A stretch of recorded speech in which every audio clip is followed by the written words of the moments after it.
Welcome back to another episode of Look What Jess Found. This is episode 844. And if you're new to the channel, welcome. If you stayed to the end, it's appreciated. And if you're new and you really don't know anything about penny roll hunting, would you not know? I mean, you might know, oh yeah, that's a roll of pennies, but you might not know that this is called, right, has a specific terminology that we call it a bank wrapped penny roll. And a bank wrapped penny roll might sound obvious again, is, well, it's really not. It's not wrapped at the bank that you went to, right? Your local bank didn't wrap it, so it might be a little confusing, right? Again, if you're not part of the whole coin roll hunting community, is pretty small. It's pretty niche. We used to call it a niche. What happened to that? How come it's not called a niche anymore? Right? We used to say, oh yeah, that's a niche, but now it's niche. I don't understand. Language changes. I don't know. To me, it's a niche, but they say niche. I haven't heard someone use the word niche. I got to tell you, in about 30 years. And so most people who might be, randomly browsing around the internet and come across my channel won't even know what I'm talking about, which is why I'm explaining it now. You go to your bank. Well, first of all, I don't even know if you can get these from your bank anymore, but maybe even online. And they're saying bank wrap, BWR, bank wrap rolls, BWR. And it's a bank that your local bank deals with.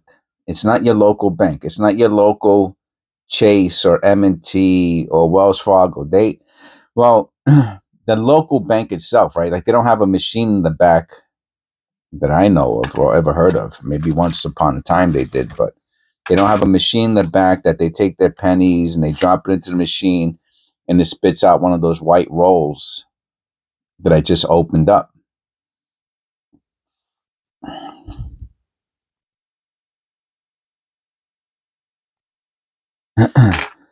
But the bank, they have to order their coins, their pennies, their nickels, dimes, quarters, half dollars, dollar, whatever it is. They have to order it.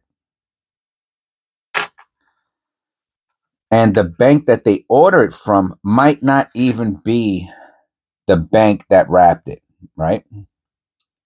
The bank they order it from might get it from the place where they actually wrap the pennies. First copper penny, 1977, XFAU condition.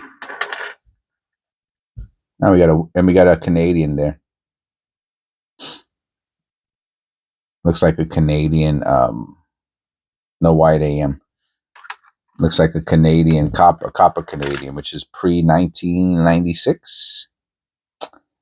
Sure enough, it's their whatever that special date is, and it's in beautiful, beautiful condition. Wow, this might be worth $1. Look at that condition. That's beautiful.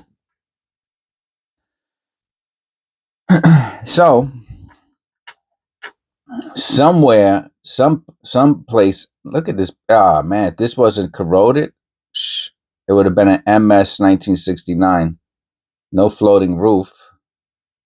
Not for nothing. You notice that on the Liberty.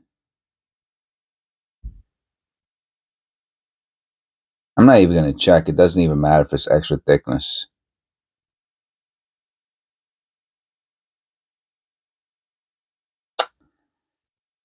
Someplace, somewhere, they wrapped the coin from.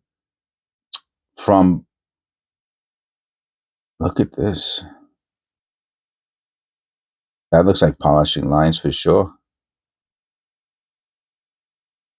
They wrapped the rolls of pennies from pennies that they did get from your local bank, right? So what happens, all right, so the customers bring the pennies in, right? I'm going to have to look at this under the loop. It's pretty interesting. The customers bring the pennies into the bank so they can get money or to deposit it into the bank. Yeah, this looks like wild polish lines. Must have been a severe die clash on this coin. I'll put this to the side too. That's a nice coin. And then Grease Strike, missing almost the whole O in the bottom of the E and S in states. And then the bank uses those pennies that you bring in, right? Okay. But sometimes they'll get too many pennies, and that's called overflow. And the overflow they send back to the Federal Reserve or some bank, right? The bank that they're dealing with, they will send it back. That was campaign number 4. If we want to include the Canadian, this is number 5. And then the overflow, the pennies that they get from the banks, is what they will either wrap or they'll send to whatever bank wraps them, or whatever location branch of their bank that actually wraps them, or building or what have you, right? They'll ship it. 2017p.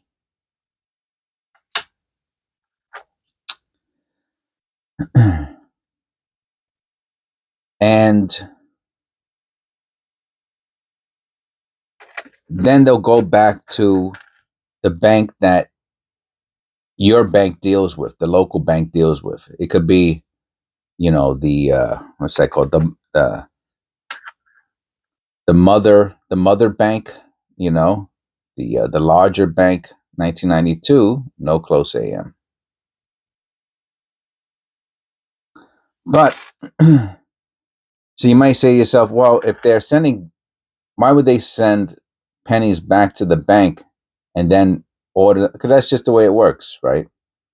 If they have too many, they send them out because they just have too many of them and they're taking up space, right? Maybe it's a small branch. Maybe they keep it in a place, and now all of a sudden they got bags and bags of those coins sitting in the corner, and they have to they don't want them there anymore, or they want to trade them in for the coins in the boxes so that they're nice and neat.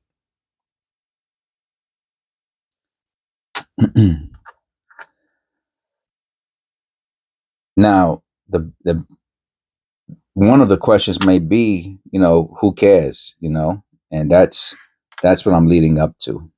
Who cares? Well, if you're a penny roll hunter, that's probably mostly who cares, right? The penny roll hunter is the person who cares. Because when you go to a bank, when you used to go to a bank and say, hey, do you have any customer wrap pennies? Meaning banks, pennies that the customers brought in, right? That we were talking about that sometimes became overflow. I sure do see that right on the back of the collar of his jacket. Let me see if I see anything anywhere else that makes that interesting or not. Not really. It is a little die clashy on the reverse. You can see it in between the columns. Kind of weak though.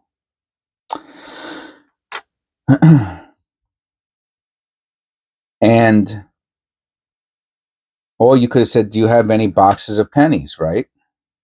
And the boxes of pennies were the bank wrap penny rolls. And depending on what you wanted is what you asked for. Now, why would you ask for one instead of the other? Well, it depends on what your feelings are about them, right?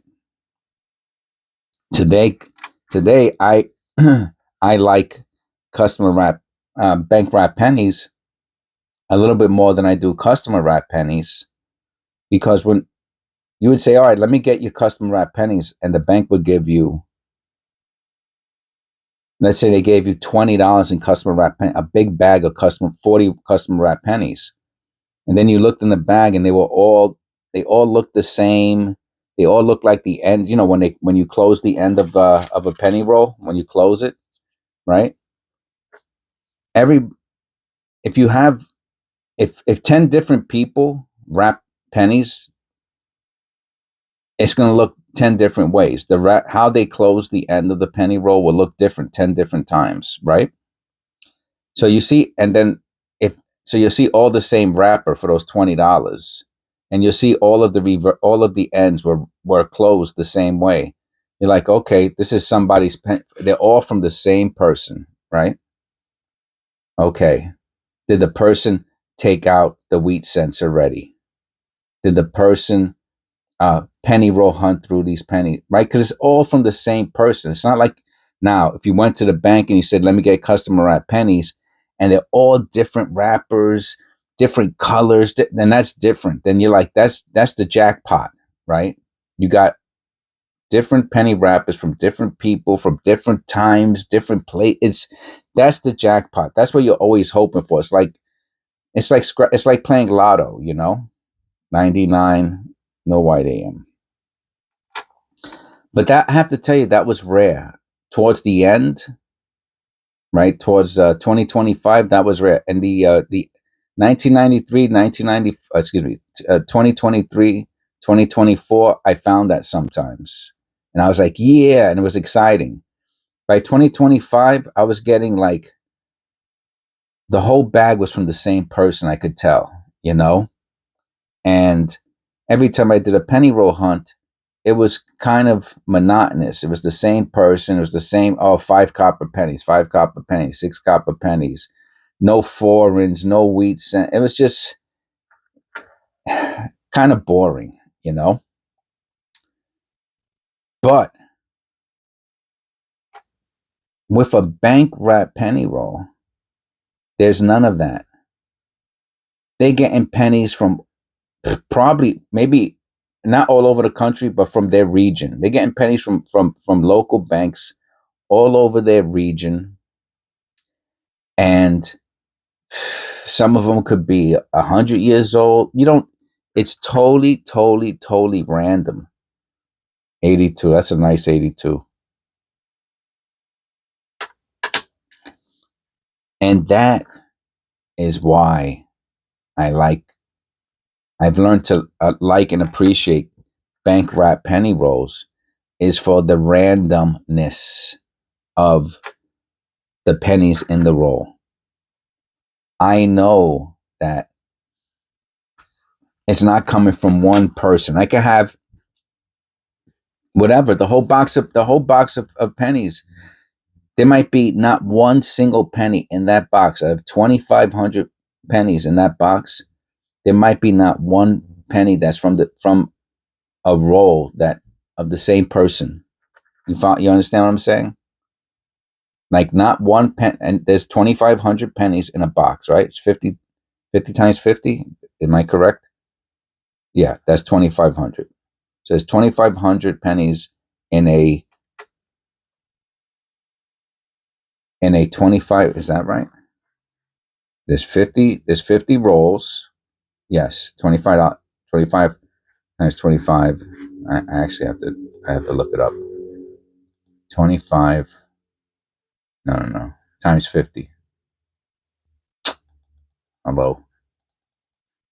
It's 50 rolls. 50 times 50. Yeah. It's 2,500. Yes. So 50 times 50 is 2,500. There's 2,500 pennies, and there's a good chance, likelihood that not one of those pennies are from the same person, and that's pretty wild. If you think about it. Same bank, no white AM. Even though this is a pretty shiny Lincoln Memorial zinc. I'll hold on to that. 1999, no white AM. And I've learned to appreciate that aspect. Wow, 1992, you're looking for a close AM. I am relatively certain Yeah, there's a space there. Yeah, that's a wide AM. Okay, I'm looking for the close AM.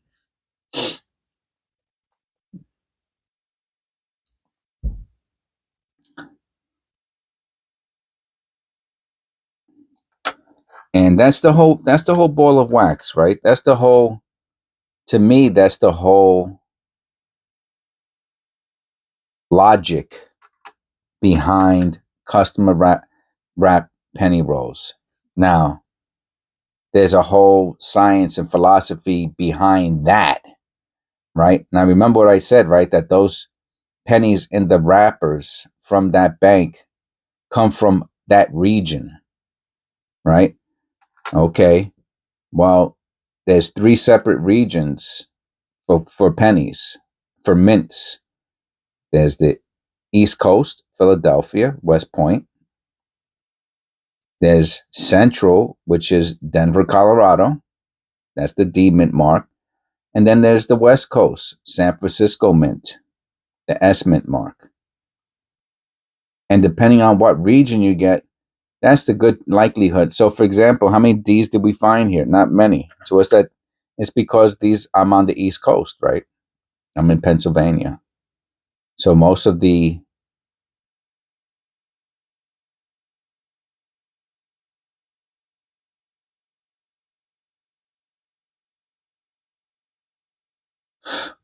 coins that we're looking at are from the East Coast. So, that's another layer, dimension, aspect. That's pretty cool looking, right? How cool is that? Let me take a picture of the Canadian that we found. Maybe that'll be the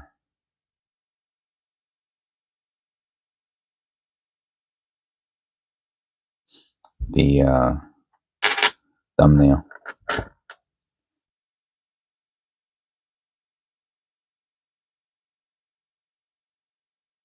And to me, you know, and that we found a lot of copper out of here. That is copper pay number 10. That's a lot. And we might find even one more. That's another shield. Yeah, we found a couple shiny shields.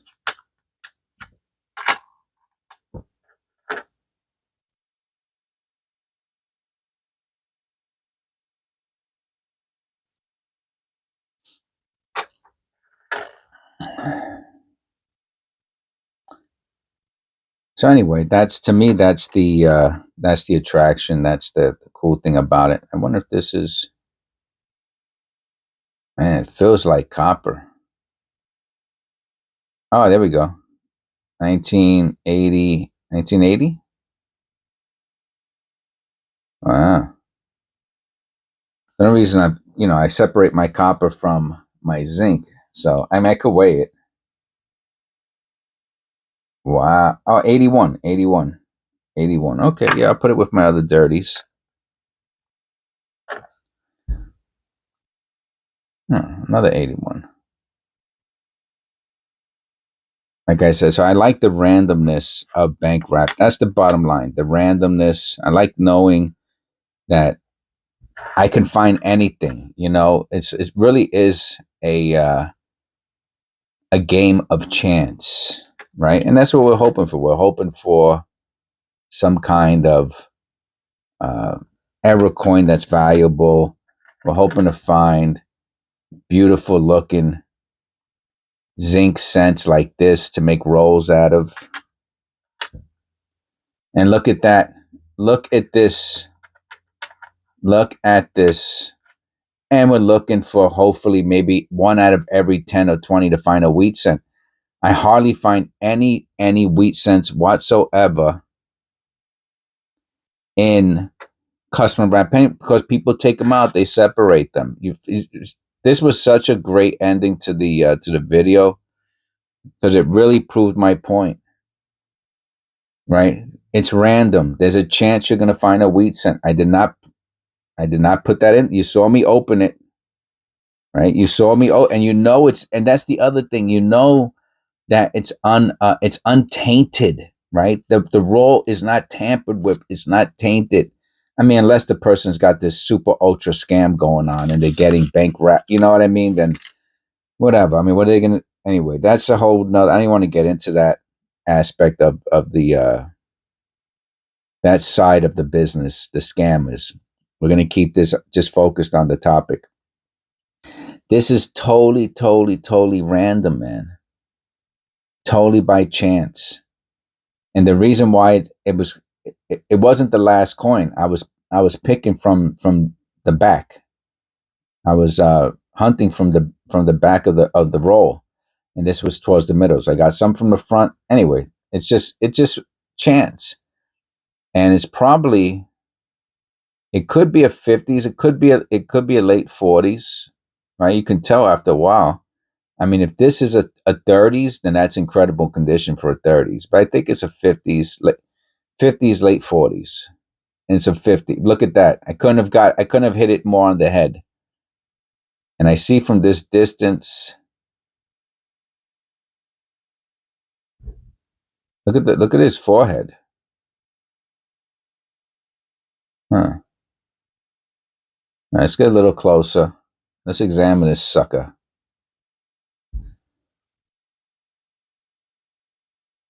Make sure that's not a repunch mid mark. Make sure we don't have extra thickness.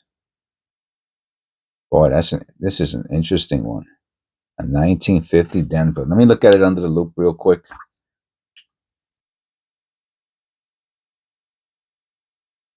Man, I don't know if there's extra thickness on the date.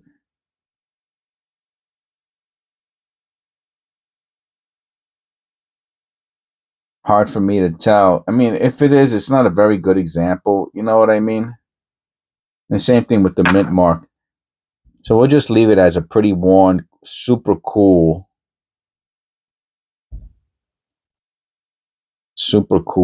coin to find. And I think that really, somebody's neckline. Look at the collar on the,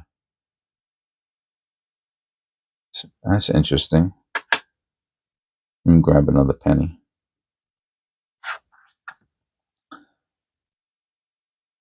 Okay. So I guess that's his shirt. That's his shirt collar. Then you see the bow tie and the jacket. Okay. Huh. Weird. Guess it's just wear and tear. Okay. Anyway, that was great. We found a wheat cent. We found a Canadian. And that's what makes penny roll hunting fun. Don't forget, Jesus loves you, protects you, and is always there for you. He's in our heart. He's part of who we are. And I'll see you in the next one.